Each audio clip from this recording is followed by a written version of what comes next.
Nation, and welcome to another episode of the Easy K Show. I am Darth Easy. And I'm Rainy Cage. And this is episode 166. And Rainy Cage, he's got his Witcher beard going on. I do. Somebody called me something grizzly today or something. I didn't get the reference. I need to shave it off.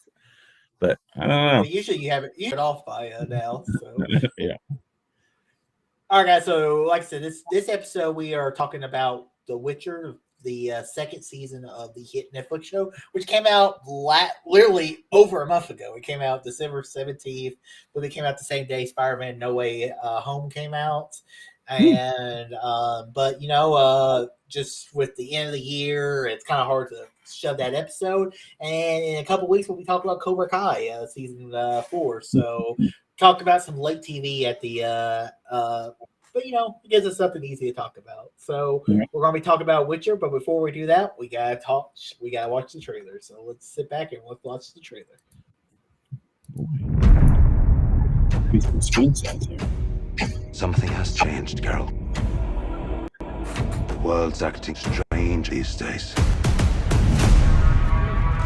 The North and South at war. Monsters roaming when they should be hibernating. Maybe it's the end of days. Are you willing to sacrifice your right? I've lived through 3 supposed end of days. It's all horseshit. This continent was meant for no one. None of us will have any peace. Until there are no monsters left in the world. That's my home. My fight.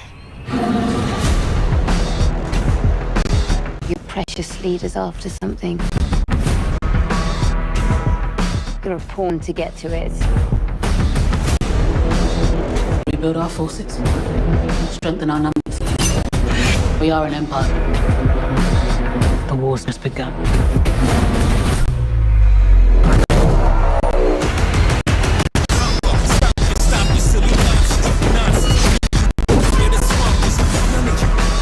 Fear is an illness.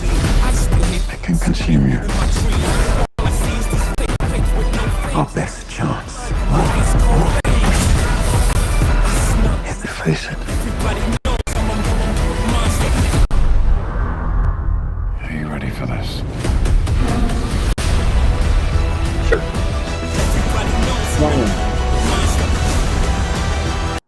If what you say about that girl's power is true, you can't kill her.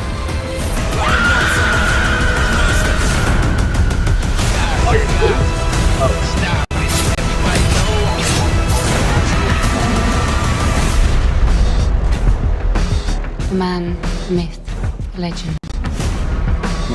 We need your help. Fine, but first, gentlemen, it's been an honor.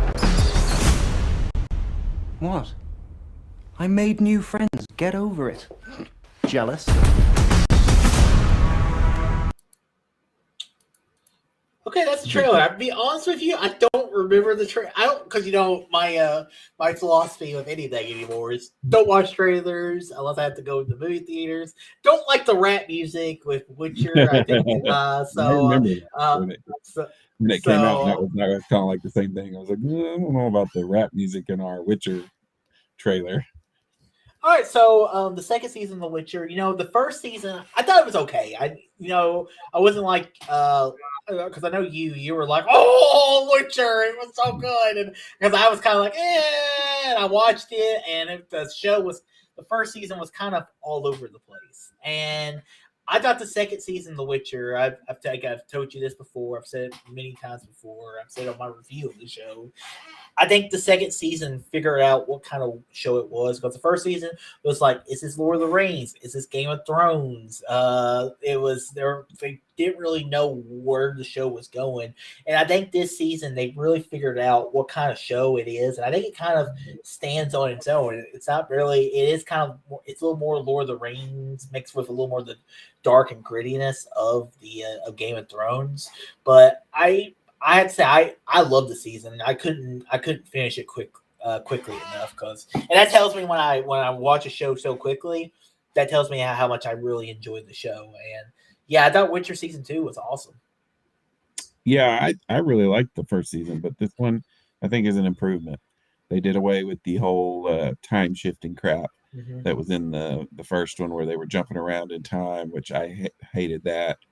I will still say this new season is still a little confusing. It's not as confusing as the first season is, but with locations, and I wish we had like a map like we did in Game of Thrones, where we could see different places where I thought this people are appearing in places, and you're like, how'd they get there so quick, and things like that. I thought this season did a better job explaining the turmoil between, like, the Elven Kingdom or the elves and their plight with with mankind, and I thought we got a really good sense of like Nilfgaard and some of the Northern kingdoms, how they don't like the elves, they don't like Nilfgaard, and I thought this season the show did a much better job than the first season, because the first season we jumped to so many freaking places. I was like, it didn't feel like any of the places really had an identity. But this season, I really do feel like the show did a good job of capturing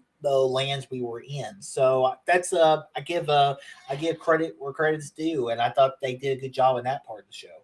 I still think, and maybe it just is going to take time, but like in Game of Thrones, it felt like when we cut from place to place, you were like, oh, this is a separate place, with the separate.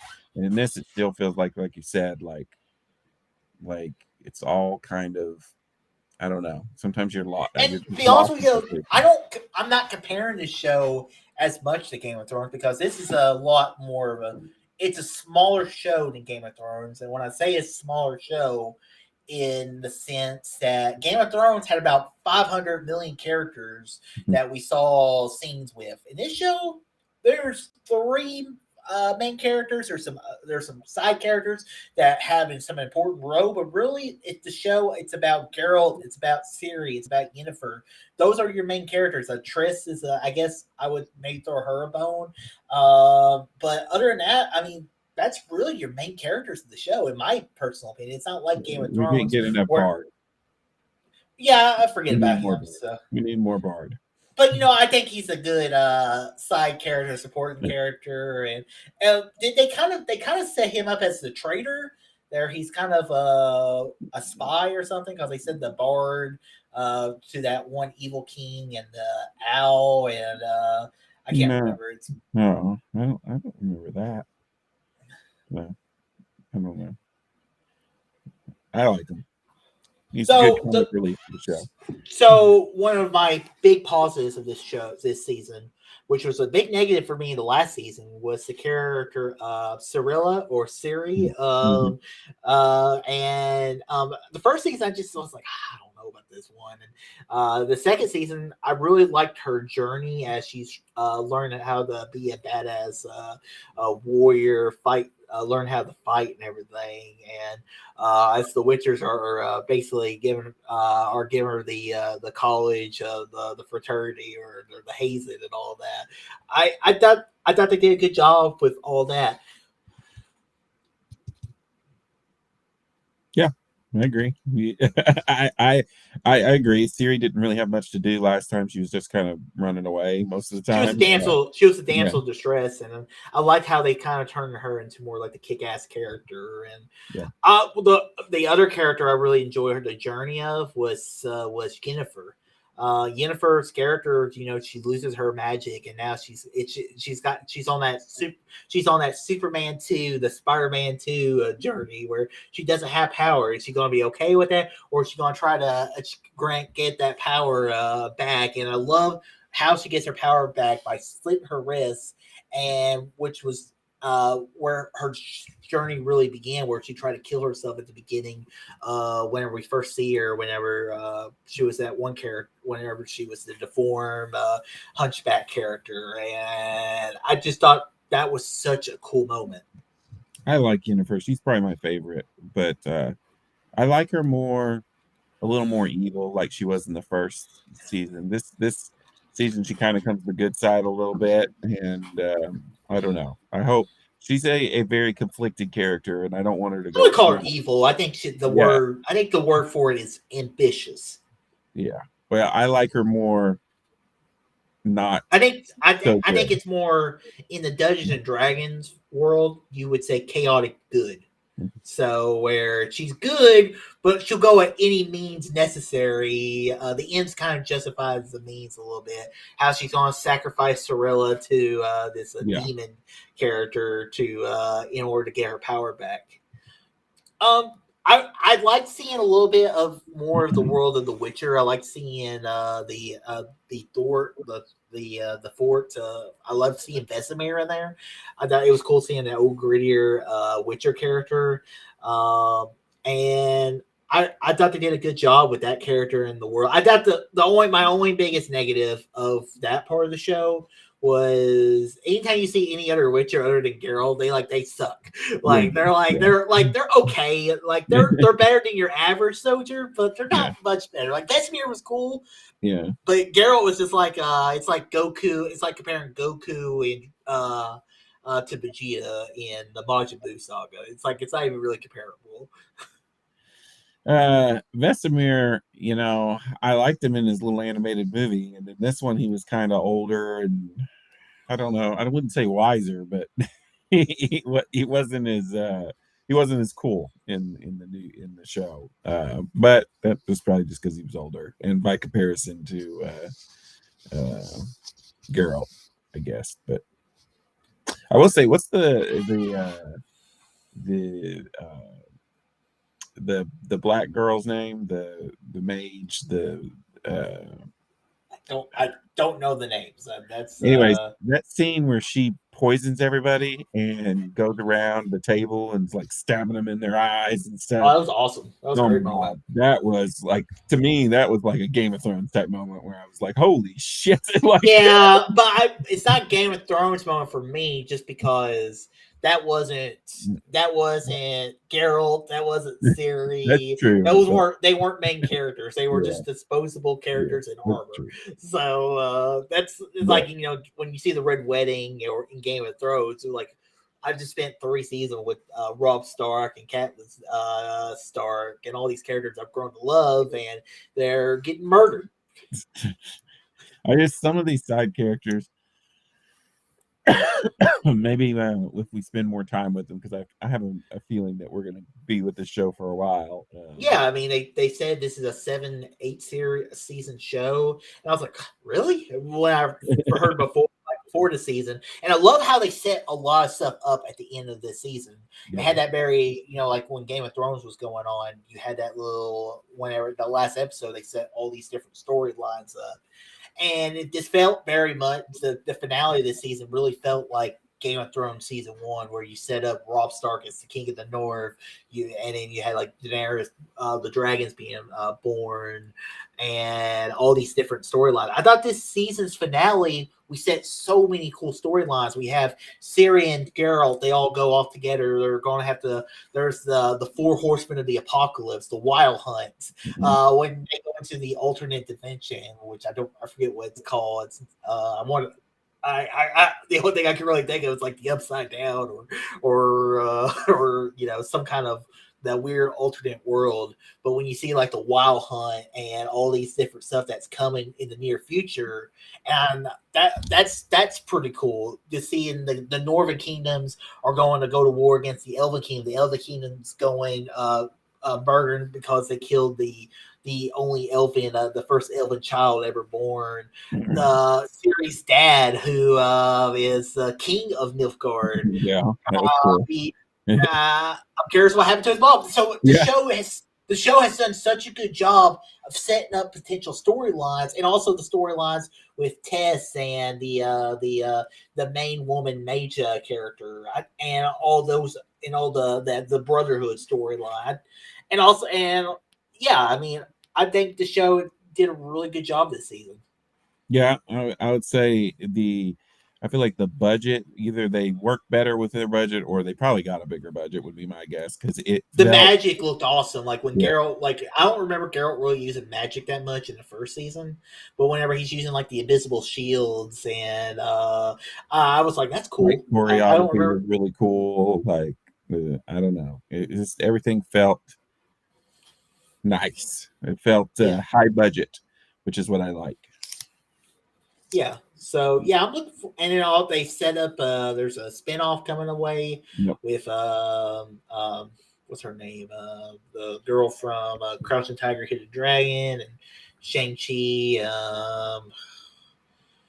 Forget what her name is, I can't remember her name either, but she's gonna be the character, which is about the origin of the Witcher. So that could be good, it could be bad. I'm a little iffy on origins or on prequels at times. After The Hobbit and Star Wars has kind of done me wrong a few times, so I'm a little iffy on prequels sometimes. But I'm always up for, if the story is good, I'll check it out, and I like her, and it looks very, very interesting. Yep. I'm loving it. I liked it better than the first season. Looking forward to more. I'm open to whatever. And I have to say, like my last note is I like the new songs by the Bard. I like it. It's Jasker. not as catchy as the first one. There's that one song about the dragon. I thought it was that was it's a pretty good song. So I like him as a character. I could use more because it felt like it was like episode 4 or 5 or 6 or 8. He's there for comic relief. He's not there like and everything. I like him. He's a funny character. Okay, yeah. I'm done talking. Anything else you want to say? No, not pertaining to The Witcher. Okay. Anything else you want to say in general? No, I don't think so. I mean, a lot of cool teasers out right now. I mean, did you see that little Lord of the Rings teaser? I did. The title coming out in September. So September. Oh wow, I didn't notice that part. Yeah. Did it play that in the teaser trailer? Yeah. Oh. He said coming September something. Huh. Yeah, I'll be game for that. I want to see what they do with it. It's been a while since I guess not really. We had The Hobbit, 5 years ago. The last Hobbit movie came out in 2014. Oh wow, been a while. No, yeah, I'm definitely looking forward to that. Looking forward to watching this anime movie too. Belle. I keep hearing about it. I want to go see it. Yeah, I'm hearing it's gonna get some Oscar buzz for that best animated movie. I wish Cyrano didn't get pushed again because Get pushed again? Yeah, it's like the end of February now. Oh well, that's not that bad. You heard about Mission Impossible? I'm assuming. No, I didn't. Oh no. Yeah. 2023. I figured that was going to happen because they're not going to do Top Gun and Mission Impossible the same year. It's just not going to happen. Well, yeah, I thought they would just because Top Gun was supposed to come out in May and Mission Impossible in November or something. So yeah. But they pushed John Wick Chapter 4 too into 2023. So I figured that'd probably be another right one. Well, I had it in my top 10 too, didn't I? Every year it happens. And I'm not saying that from every year because of the COVID. It's every year before we were doing these. We would always have one movie that would make our list. So that came out. So it'll probably be on your anticipated list for 2023. Yeah, probably. All right, guys, that is episode 166 of the EZK Show. Make sure, guys, you check out Randy Cage on his Letterboxd. He hasn't done anything been dormant in a month, so I really want to go see that. I might this weekend go see if Belle's still in theaters this weekend. I might go see that and the new Scream movie. I'm hearing some great things about Scream. I might even have to take Randy Cage with me if he feels like it.